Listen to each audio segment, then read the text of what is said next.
God. இந்த நாளுக்கான வார்த்தை மத்தேயு சுவிசேஷம் 10ஆம் அதிகாரம் 22ஆம் வசனம். என் நாமத்து நிமித்தம் நீங்கள் எல்லாராலும் பகைக்கப்படுவீர்கள், முடிவு பரியந்தம் நிலைத்திருப்பவனே ரட்சிக்கப்படுவான்.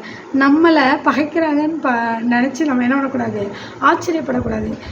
அவங்க பகைக்கலைன்னா தான் நம்ம ஆச்சரியப்படணும். ஏன்னா வசனம் தான் சொல்லுது, என் நிமித்தம் நீங்கள் எல்லாராலும் பகைப்படுவீர்கள்.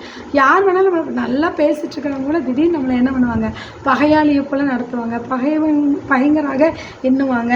அதற்கு விதிவிலக்கே கிடையாது. அவங்க ஊழியக்காரங்களாக இருக்கலாம், சபை விசுவாசியாக இருக்கலாம், உடன் பிறந்தவங்களாக இருக்கலாம், இல்லை குடும்பத்தாராக இருக்கலாம். திடீர்னு அவங்க என்ன பண்ணுவாங்க, நம்மளை பகைப்பாங்க. ஏன் தெரியுமா? நம்ம ஆண்டவருக்காக உறுதியாக நிற்கும் பொழுது அந்த உறுதியற்ற நிலைத்தன்மையில் இருக்கிற எல்லாருமே நம்மோடு இணங்கி செயல்பட முடியாத பொழுது அவர்கள் நமக்கு எதிரடையாக மாறுவார்கள். ஆனால் நம்ம என்ன பண்ணணும், முடிவு பரியந்தம் நிலைத்திருக்க பழகிக்கொள்ளணும். அப்போ தான் நம்முடைய ரட்சிப்பை நம்ம காத்துக்கொள்ள முடியும். யாருக்காகவும் எந்த சூழ்நிலையிலும் காம்ப்ரமைஸ் பண்ணக்கூடாது.